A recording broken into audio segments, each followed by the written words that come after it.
All right, so how's everybody doing? I hope everybody's having a great day today. I'm not gonna be too long, but I just wanted to get on here um, and tell you guys about a little incident that I had that went on yesterday, not directly with me, but with my grandchildren and my child. Um, I got a text yesterday from my child saying that they had gotten an alert from the school with the code red. And I'm reading it and I'm like, code red. And my child went on to say what the code red meant. It was a I guess you could say a active gun on the premises. Someone had brought a gun onto the school grounds and they was under lockdown and they was you know taking care of the situation, trying to figure out the whole uh, gun situation, who had the gun, making sure all the kids and the faculty was safe and everything. So my child is, I could hear in my child's voice that he, that they was very concerned and they focus was to get there to that school.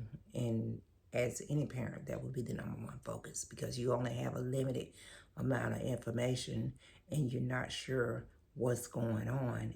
And your children is inside this building and you just want to get to them. You just want to get to them. Um, so while this is going on and they're trying to get to the school, they were able to communicate with one of my grandchildren. So of course that kind of eased a little bit. But then at that time, I don't know how much time was in between that, they were not able to communicate with my other grandchild. I have two grandchildren in the same school. So so that was, right there, like, oh my God, what's going on? Why can't we get through to this child. So I think before they actually got to the school, they had made contact with both of my grandchildren, both of them. So that kind of definitely made them feel much better. And, being able to talk to them, being able to hear their voice and to know they were safe and everything. So, they get to the school, it's chaos, as would have been expected, just chaos. You got the TV stations there, the news stations, you got parents everywhere, you know, with the same thought in mind. I need to get to my child. All the parents is on react mode. I need to get to my child. So I don't know exactly how long the whole incident, as far as the lockdown and all that, lasted, but thank God, there was no firing of the firearm. Uh, the suspect or the child that brought this gun to school was apprehended, and I think about 12 minutes, 15 minutes, or something like that, they had apprehended the child that brought this gun to school. But of course, with the protocol, they still had the school locked down and all that. So this incident was taken care of immediately. Um, you know, there was no injuries or nothing like that. Everyone was safe. Everyone was able to walk out that building. And just between the time that I got the text and the time I heard that, y'all, I was all over the place. I was having panic attacks. I was boo-cooing. I I was praying. I was praying so hard that God would cover that school and bring everyone out of there safely. And he would also touch that person that walked in that building with that firearm, and he would redirect them and not, you know, cause any harm to anyone or anything like that. I was just all over the place, all over the place. Once I actually, got the news that everything was under control and everything, I started to calm down a little bit. And I got calmer and calmer as the text message kept coming through. But once my child was actually able to, I don't think they actually just opened the doors and let the parents in. I think they did allow the kids to leave if they, wanted to leave, if they had a parent outside and wanted to leave or whatever.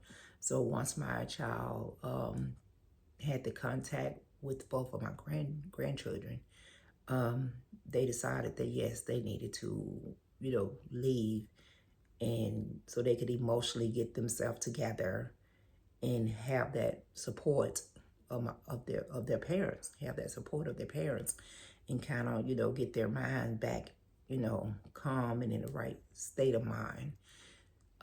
So my they left the school, that school. There's like 3 schools right there together. So they left that school and they went to another area, with the parent. And, I know that put a calmness in them, because now they can physically see their child. They can physically touch their child, and they know that their child is safe and okay.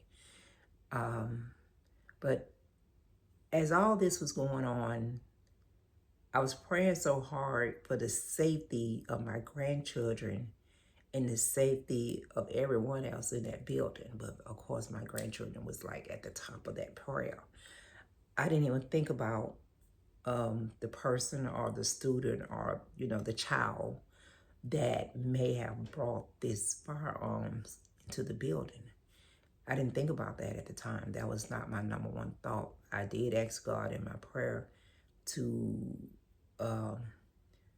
redirect that person's thought and put their thought or mind at peace, so that they would not do something to harm themselves or someone else. I did, do that.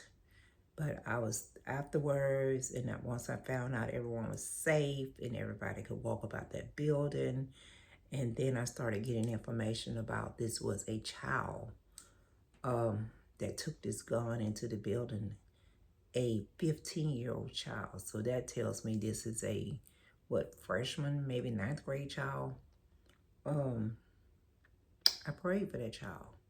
I prayed for that child really hard. I prayed for that child parents, and, for the strength and the guidance to be, put upon them, because it got to be something going on with that child for them to make that decision to do that. I don't know any of these people. I don't live over there, so I don't know them. But I know that child. It was a young child. I think it was a young girl that woke up that morning and took possession of that firearm and said, I'm going to take this to school for whatever reason. I don't know. Whatever her reason was, it had to be something going on in her mind that for her to do that.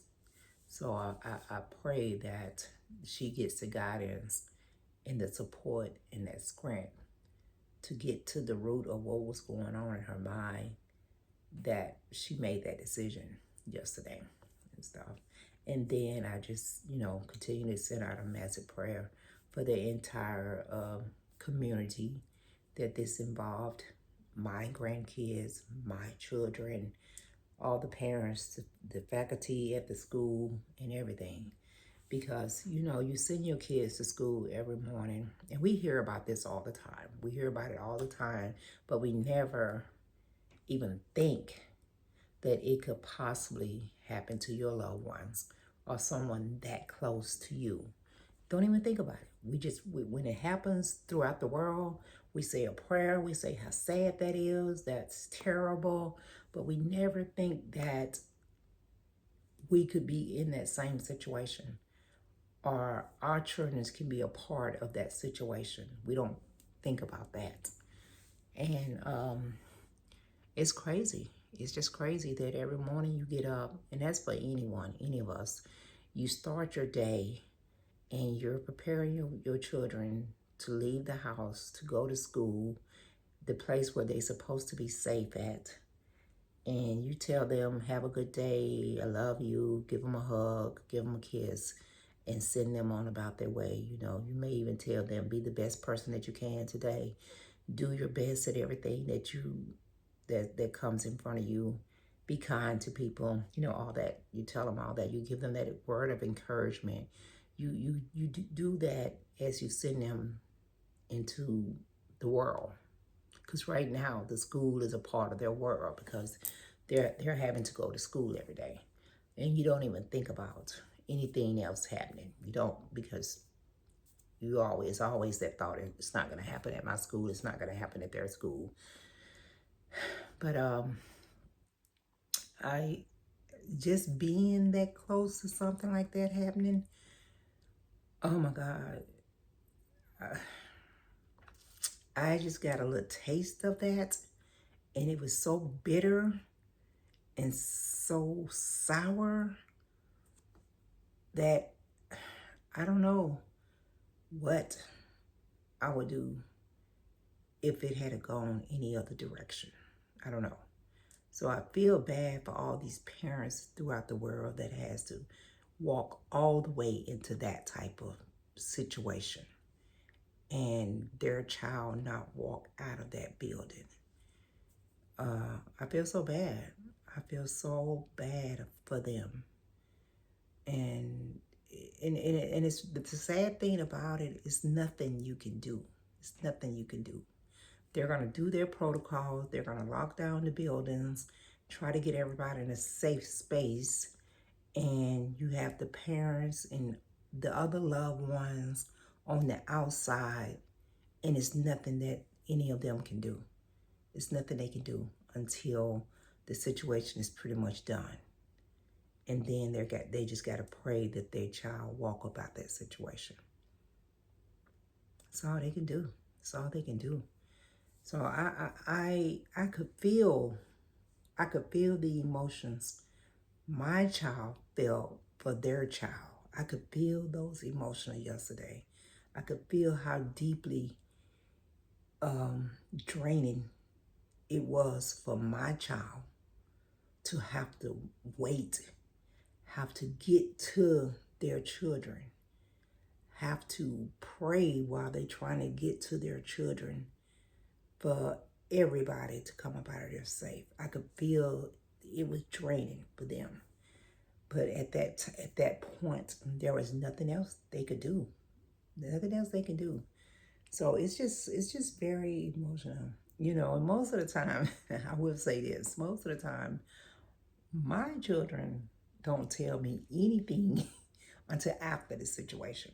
They don't tell me anything because I'm very emotional. I'm a very emotional person. I don't handle issues very well when it comes to something harmful happened, something harmful happening to either of my loved ones. I can't handle it. I get very emotional. I'm not the one to go to if you need a solution with that, or you need someone to be strong and supported with that. I'm not the initial one to go to. I'm not, because I just be all over the place. And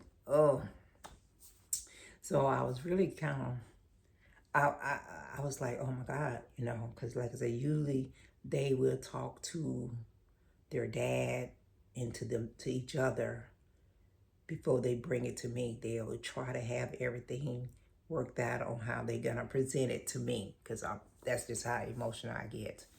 But you know, these shootings and these different things that's going on in this world today,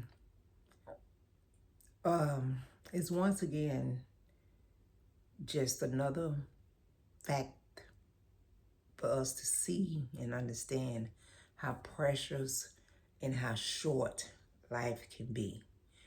And that's for anyone. Like I said, you wake up every day, you going about your business, going to work, going to school, whatever, whatever. When you walk outside of your house, you just don't know what the world is going to give you. You just don't know what's going to happen. You just don't know if you're going to be returning home or what.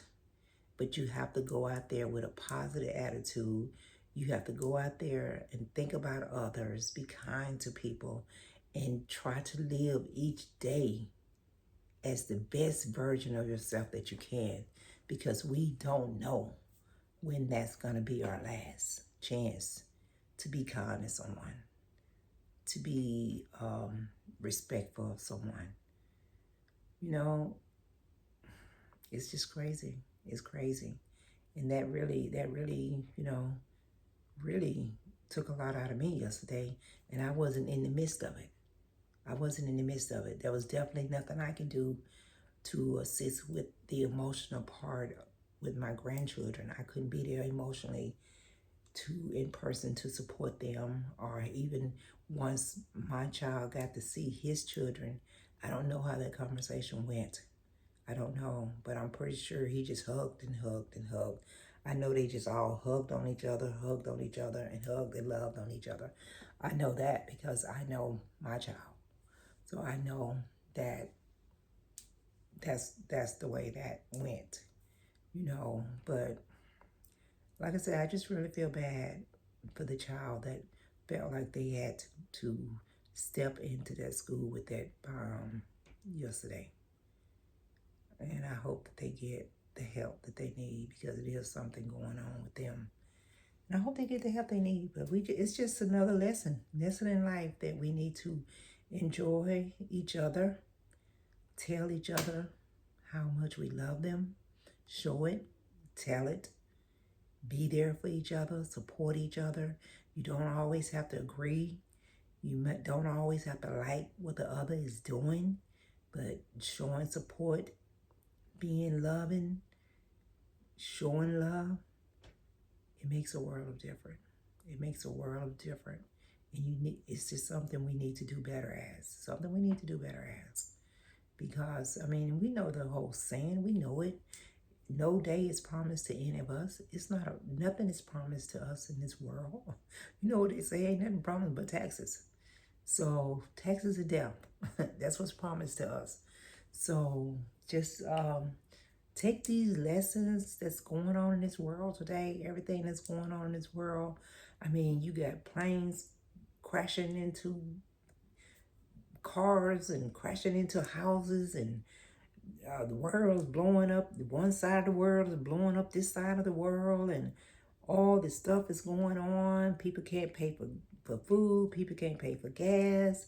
People are barely getting by. Definitely by the skin of their teeth, the skin of their, living from paycheck to paycheck. They can't pay all their bills. They got to maneuver if they're going to pay this or pay that.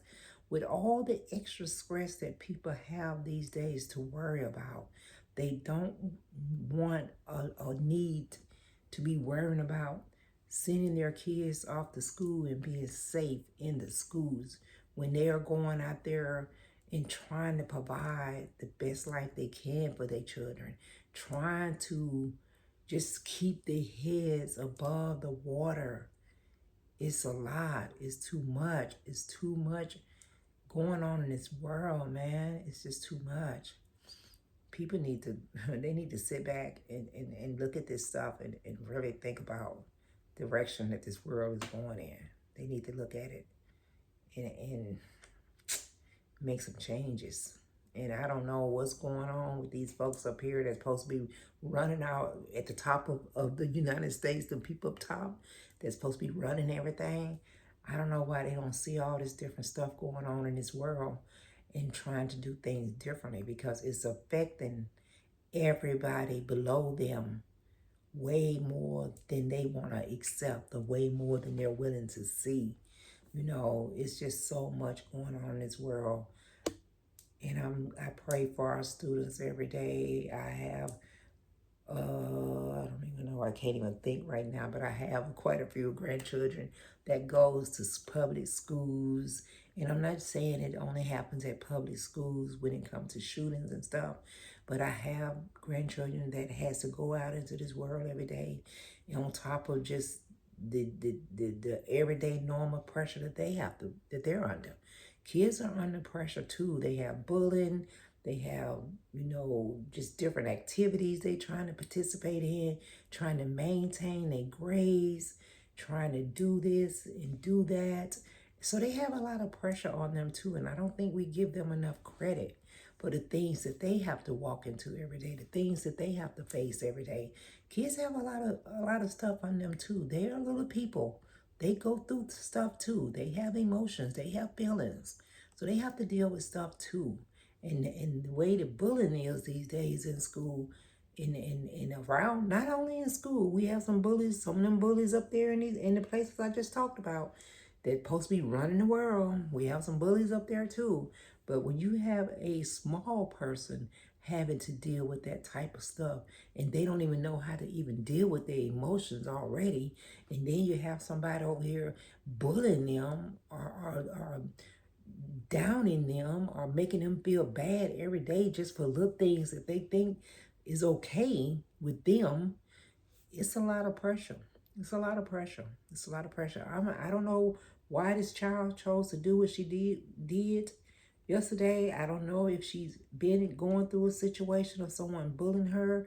I don't know if she did it to be the big person and show off. I don't know if she just got a lot of stuff going on in her mind. I don't know, but I know it's something going on. It was something going on that got her to that point. That's all I'm saying. It's something that's going on in her little life that has gotten her to that point. And I hope she gets the help that she needs. But it's so much going on in this world.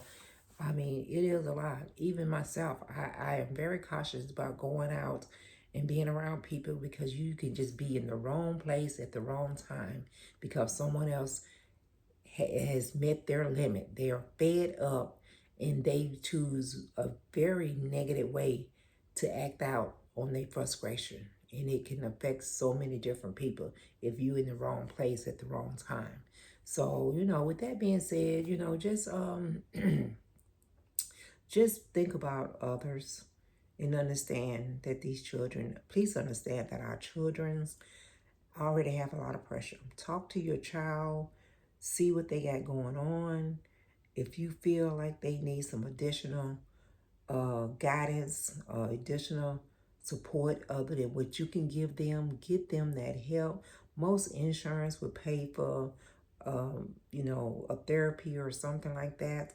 But get them that additional help. Don't just brush it off and, act like it's no big deal. Because if it's a big deal to them, then it should be a big deal to you. Okay? All right. Well, I'm about to get up out of here because I'm about to go to the gym because I need to go work off some of this. Oh, Lord, I need to go work some of this off. And I'm just so thankful and so blessed that everyone at that school yesterday walked out safely. My grandchildren are good. My children are good. And it just made them more aware of what goes on in this world. It just opened their eyes a little bit more that it can happen at any time, any place, to anybody. So it just gave them more awareness, okay? Just gave them more awareness and everything. But all right, guys, y'all have a great day. I'm about to get on up out of here. And just be kind to people, okay? Be kind to people.